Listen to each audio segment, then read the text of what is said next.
Welcome. It is Wednesday, and I do have some questions, so we're going to do an Ask Uncle Lee today. I do just want to thank everybody again, as always, for going over onto Patreon and supporting me there. Whether it's just the $3 tier, supporter tier, or if you go and get like the foundational training from the Temple of the Horn Serpent on one of those tiers, I really, really appreciate all of the assistance, keeping the lights on, really. All right, I'm going to do a couple short questions today, but first let's do the intro.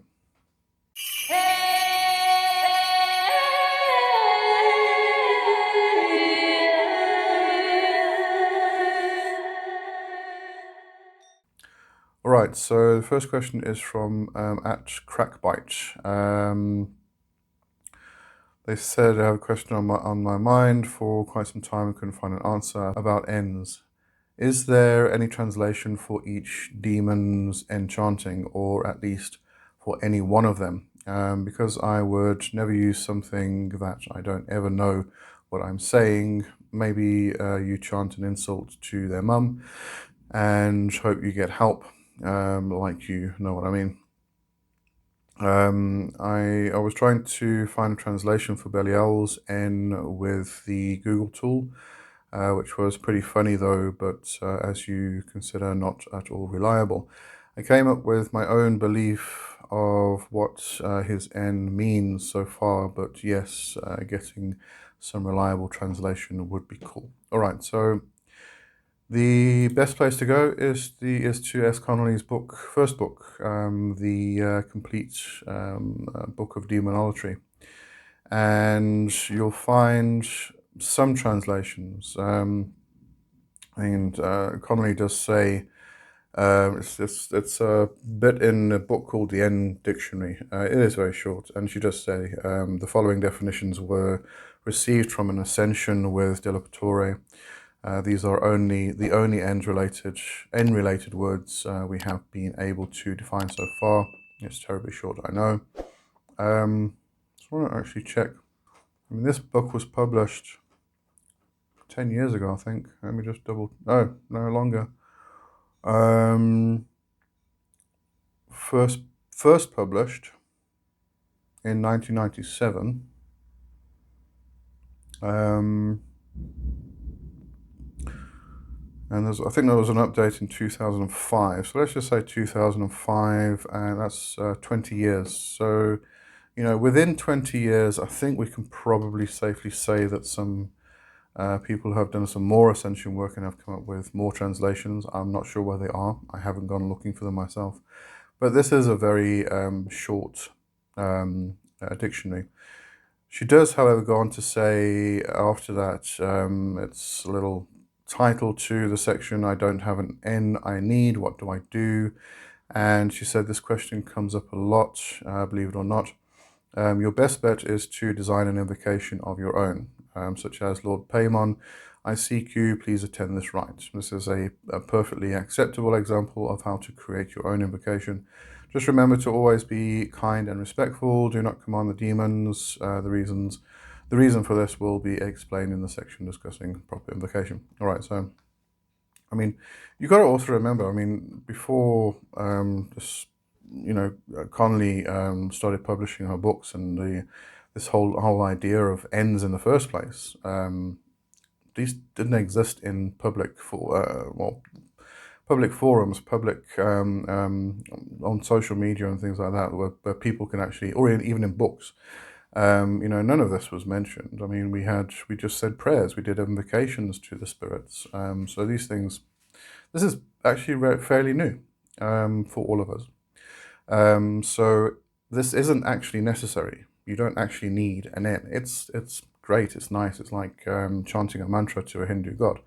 And it makes things easy and simple and straightforward, but you don't need it. This is what I'm trying to say. You can just like she said, something like Lord Paimon, I seek you, please attend this rite. Perfectly fine for an invocation. You did ask about Belial.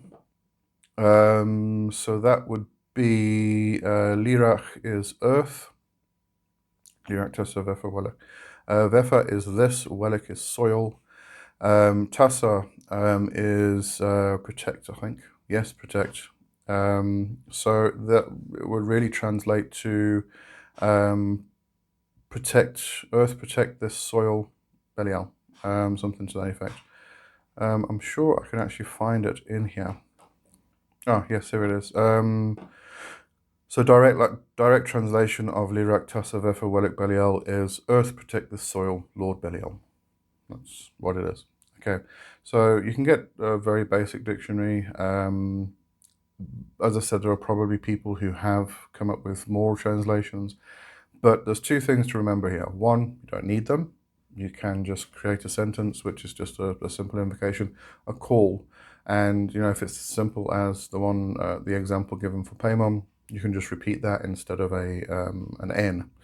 That you might feel more secure doing that. The other thing to remember is that these are very much in line with what we might call barbarous words. Um, and, you find barbarous words in practically, well, I don't know about all traditions, but a lot of traditions. I mean, you find them in traditional witchcraft. You find it in, if you read through the Headless One right by Crowley. Go further back to the Bornless One, which was in the PGM.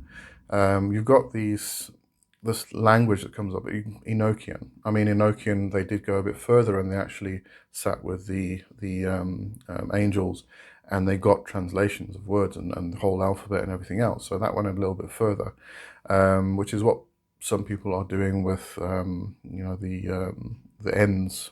But really, it boils down to the barbarous words. There's no language or human language which you will find can be used to translate these words. What you might find is that you come sort of close in a variety of different languages, not just one. Um, but yeah, it's really about barbarous words. And these are mantras, Enns, that have been given to people through ascension work directly by the spirits. They have been tested. This isn't UPG. This isn't one person who's kind of gone, well, I got this mantra from the spirit and everybody can use it. This has been tested. This has been verified. This is verified gnosis now.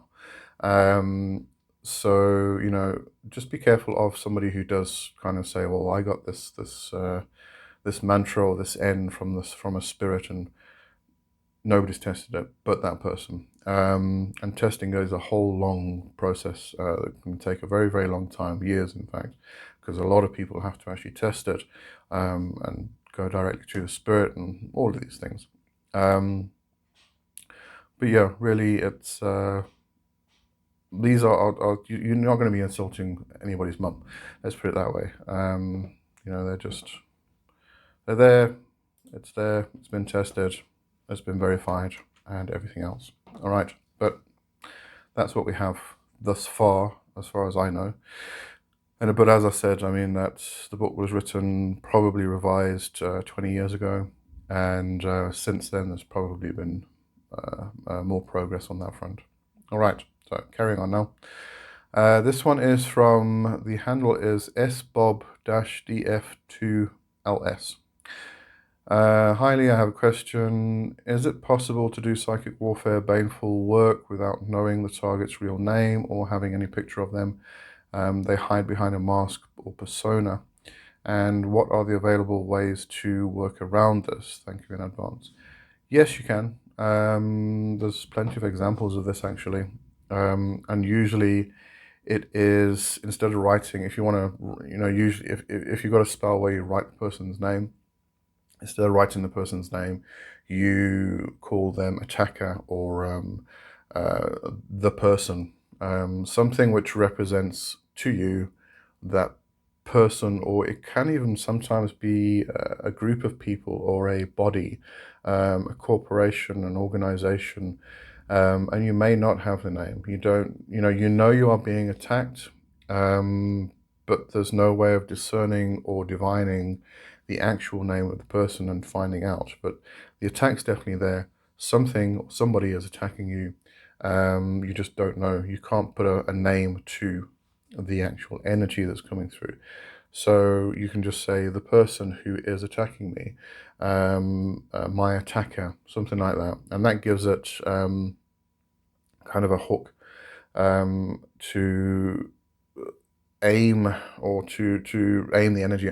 The main thing here is actually to, if you're working on like the energy model, which I do a lot, what you want to do actually is pick up the energy that's coming in. Kind of think of it like a strand of energy that's coming from somewhere. You don't know where, it's an anonymous source, but it's attaching to you.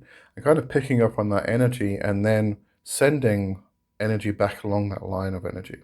All right, so yes, there's an attack coming in. It's a cord or a line or a filament of energy which is coming in and it's attaching to you, and that's how the energy is reaching you. So then pick up that line, that energetic filament, and send whatever you want back down the line, like a telephone line. You know, the telephone line has got to go both ways. Same thing here. So you send it back down, and it's going to reach its source, no matter who that is, because you know, it came from somewhere. It's therefore just following the line back to where it came from. Some people are a little bit more clever, and you know, they kind of take on examples of hackers where they kind of bounce things around different relays and things like that. Similar things can be done in magic. But anyway,